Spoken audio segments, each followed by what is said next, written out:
Young bytes में आपका स्वागत है। मैं हूं आपके साथ पूजा ठाकुर। सेक्टर की बात करें तो इंसान को, आम जनता को हर एक सेक्टर में किसी न किसी मुश्किलातों का सामना करना पड़ता है, चाहे वो बिजली की समस्या हो, चाहे पानी की हो, चाहे रोड की हो। लेकिन आज मैं आपको मिलवाने जा रही हूँ हेल्थ प्राइमरी सेंटर के मेडिकल ऑफिसर। सर, आपका स्वागत है यंग बाइट्स में। Thank you. डिस्ट्रिक्ट कठुआ तहसील बनी के ये रहने वाले हैं। सर, क्या कहेंगे, किन किन मुश्किलातों का सामना आपको करना पड़ता है? पहले तो मैं आपका शुक्रिया करूंगा कि आपने हम बनी के बारे में कुछ इन्फॉर्मेशन कलेक्ट करने की कोशिश की है। मैं अपने बारे में बता दूं, मेरा नाम रामेश्वर सिंह है। मैं मेडिकल ऑफिसर हूं पीएससी कोटी चंडियार में, जो डिस्ट्रिक्ट कठुआ में एक तहसील बनी पड़ती है। और आपको मैं जानकारी देना चाहूँगा, बनी तहसील एक ऐसी तहसील है हमारे पूरे JNK में जहां मेडिकल फैसिलिटीज़ की हालत इतनी खस्ता है कि आप सोच भी नहीं सकते। वहां पे एक सब डिस्ट्रिक्ट हॉस्पिटल है जहां पे एटलीस्ट 12-13 डॉक्टर्स की पोस्टें हैं, जिसमें से 6-7 सुपर स्पेशलिस्ट की पोस्टें हैं, जैसे गायनी की हैं, आर्थो की हैं, पेडियाट्रिक्स हैं, फिजिशियन हैं। लेकिन वहाँ पर एक भी स्पेशलिस्ट डॉक्टर नहीं है और पूरा का पूरा सब डिस्ट्रिक्ट हॉस्पिटल सिर्फ 2 डॉक्टर चलाते हैं। जहां 17-18 डॉक्टर्स होने चाहिए, वो 2 डॉक्टर ही पूरा सब डिस्ट्रिक्ट हॉस्पिटल चला रहे हैं। कारण क्या मानते हैं, किस वजह से कि डॉक्टर वहां पे अवेलेबल नहीं होते? देखिए, ये गवर्नमेंट की कमज़ोरी रही है। अभी क्या वहाँ के जो MLA हैं वो बीजेपी के रहे हैं, हेल्थ मिनिस्टर बीजेपी के रहे हैं। वो कहीं ना कहीं वो करवा सकते थे, ये सब कुछ फैसिलिटीज़ दे सकते थे, लेकिन वो नाकाम रहे इस चीज़ों में। वो लोगों को वो हेल्थ सर्विसेज नहीं दे पाए। हॉस्पिटल आज खाली पड़े हैं। जहाँ PSCs की बात की जाए, जो रिमोट एरियाज़ में हैं, वहाँ 3 PSCs हैं और तीनों PSCs में मैक्सिमम स्टाफ जो है वो NRHM का है। और वो PSCs ऐसी हैं जहाँ 5-5 घंटे, 3-3 घंटे इंसान को पैदल चल के जाना पड़ता है और उन PSCs की हालत इतनी खस्ता है। मैं अपनी PSC की बात बताना चाहूँगा। मेरी PSC कोटी चंडियार है। आपको पता होगा, जो PSCs होती हैं वहाँ पे एक इमरजेंसी होती है, डिस्पेंसरी होती है, वार्ड होता है, डिलीवरी रूम होती है, OPDs होती हैं। इन सबको मिला के एटलीस्ट 15-16 कमरों का एक बहुत बड़ा इंस्टीट्यूट होता है। लेकिन पूरे वर्ल्ड में, मैं JNK की बात नहीं करूँगा, पूरे वर्ल्ड में एक ऐसी PSC कहीं नहीं होगी जो PSC सिर्फ एक कमरे में चल रही है। मेरी PSC एक कमरे में चल रही है।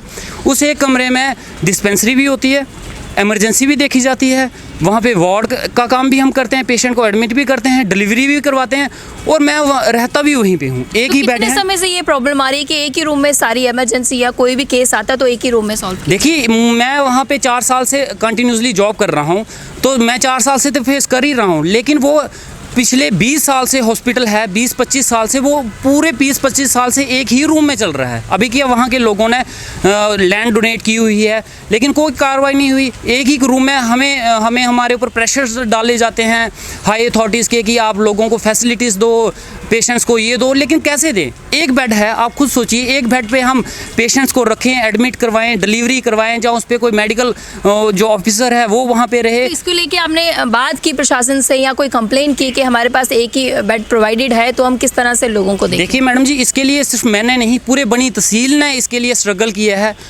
चिल्लाया है, बोला है बहुत बार। इवन कि मैं as a NRHM employ, last time हमारी 32 डेज़ की स्ट्राइक रही, उस स्ट्राइक में भी मैंने इस चीज़ को हाईलाइट करने की कोशिश की, और कहीं ना कहीं मेरे उसके ऊपर काफ़ी सारे एक्शंस हुए। मेरे टर्मिनेशन ऑर्डर्स निकाले गए, मेरी सस्पेंशंस निकाले गए, एक्सप्लेनेशंस निकाले गई, मेरी APR साइन नहीं हुई, तो मुझे उसका काफ़ी ज़्यादा नुकसान भी हुआ है। लेकिन मैं चाहता हूँ कहीं ना कहीं इन चीज़ों को हाईलाइट किया जाए। हम NRHM एम्प्लॉइज़ इतने दूरदार इलाके में काम करते हैं, आप देखोगे कुछ डॉक्टर्स पूरी सिटी में पूरी ज़िंदगी निकाल देते हैं, हाई फाई लाइफ जीते हैं, अपने क्लिनिक्स चला रहे हैं, पैसे कमा रहे हैं। जब उन्हीं लोगों की ऐसी पेरिफेरीज में ट्रांसफ़र की जाती है, तो वो क्या कहीं मिलके, किसी ना किसी से मिलके अपनी मॉडिफिकेशंस करवा लेते हैं, ट्रांसफ़र करवा लेते हैं, और हम जैसे लोग पूरी ज़िंदगी वहाँ काम करते रहते हैं। सर, जिस तरह से आपने कहा कि 2 ही डॉक्टर वहाँ पे है, आपका क्या मानना है कि उन डॉक्टर्स का प्राइवेट अपना क्लिनिक है? नहीं मैम, एक्चुअली वो वहाँ के लोकल हैं, वो वहाँ पे रहते हैं, इसलिए वो वहाँ पे अपनी सर्विसेज दे रहे हैं, और उन्हीं की बदौलत वो हॉस्पिटल चल रहा है। अगर वो भी कल वहाँ से ट्रांसफ़र कर चले जाएं, तो मैं कहता हूँ उस हॉस्पिटल को ताला लग जाएगा। तो मैं तो उन डॉक्टर्स का थैंक्स करता हूँ जिन्होंने 20 साल से अपनी सर्विसेज दे रहे हैं, सुबह शाम दिन रात, जब बोलो वहाँ पे पूरा हॉस्पिटल चलाते हैं। अगर वो भी नहीं होंगे, मुझे इतना पता है कि वहाँ पे और कोई डॉक्टर नहीं आएगा। अगर वो भी चले जाएंगे तो उस हॉस्पिटल को ताला लग जाएगा। तो जब कोई बीमार हो जाता है, कोई पेशेंट अगर बात की जाए, तो किस तरह से वो अपना इलाज करवाते हैं? देखिए, जो PSCs की बात मैं आपको बोलता हूँ, जैसे एक कमरे में PSCs चल रही है, हम नॉर्मल पेशेंट्स हम देख लेते हैं, हैंडल कर लेते हैं। लेकिन जो बड़ा ज़्यादा सीरियस होता है, जहाँ डिलीवरीज केस आते हैं, कुछ बड़े ज़्यादा सीरियस होते हैं, हमें रेफ़र करने पड़ते हैं मजबूरी में। तो वो बेचारे लोग क्या करते हैं कि अपनी पालकियों में, आपने देखा होगा, कंधों पे उठा के वहाँ से लेते हैं, 10-10, 15-15 किलोमीटर पैदल चल के जाना पड़ता है। कई बेचारों की रास्ते में डेथ हो जाती है। एम्बुलेंस की सुविधा भी नहीं है वहाँ। मैडम वहाँ पैदल चल के जाना पड़ता है, गाड़ी तो जाती नहीं है, रोड फैसिलिटीज़ नहीं है, तो पैदल चल के जाना पड़ता है। कई तो पहुँचते हैं, कई नहीं पहुँचते, कई रास्ते में डेथ हो जाती है। और जो सब डिस्ट्रिक्ट हॉस्पिटल्स हैं कि जो बड़े क्रिटिकल केसेस होते हैं जिनको रेफ़र किया जाता है कठुआ के लिए, और कठुआ का और बनी का डिस्टेंस देखा जाए तो 150 से अबव ही है। तो कुछ लोग क्या होते हैं जिनकी किस्मत अच्छी होती है वो कठुआ पहुँच जाते हैं, जिनकी किस्मत अच्छी नहीं होती वो रास्ते में दम तोड़ देते हैं।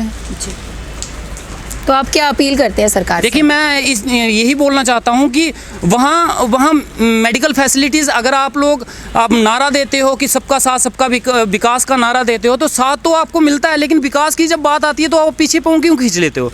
जो डॉक्टर्स वहाँ पे इतनी देर से अपनी सर्विसेज दे रहे हैं, फैसिलिटीज़ दे रहे हैं, आप कहीं ना कहीं उनको उनके हक क्यों नहीं देते हो? हमें रेगुलेशन नहीं दी जाती, हमें रेगुलेशन के बराबर का हमें पे नहीं मिल रही, हमें इक्वल वर्क इक्वल पे नहीं मिल रही, हमें लीव पॉलिसीज़ नहीं मेंटेन हो रही, हमें कुछ नहीं मिल रहा, लेकिन काम हम उनसे डबल कर रहे हैं, नए आप डिप्यूट कर नहीं रहे हो। तो मैं चाहता हूं कि अभी गवर्नमेंट तो रही नहीं है और गवर्नमेंट से हमें कोई उम्मीद नहीं है। पिछले बाली भगत जी रहे थे, वो आए थे बनी में, उनका दौरा रहा था, उस समय उन्होंने बोला था कि एक मैं नया सब सेंटर खोलूँगा, 10 दिन के अंदर अंदर नए डॉक्टर आ जाएंगे। और लेकिन वो 10 दिन को छोड़ के 1 महीना हो गया, उनकी सरकार भी चलेगी, ना कोई डॉक्टर आया, नया कोई सब सेंटर खुला।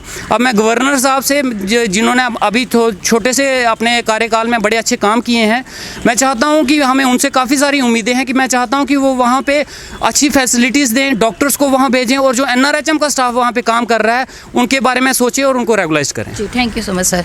तो ये थे प्राइमरी हेल्थ सेंटर के मेडिकल ऑफिसर। इनका ये कहना है कि अगर तहसील बनी की बात की जाए तो कोई भी फैसिलिटी वहाँ पे प्रोवाइड नहीं है। अगर मेडिकल फैसिलिटी की बात की जाए तो आम लोगों को कई मुश्किलातों का सामना करना पड़ता है, और साथ ही साथ अगर किसी को इमरजेंसी आए तो एक ही रूम वहाँ पे अवेलेबल है।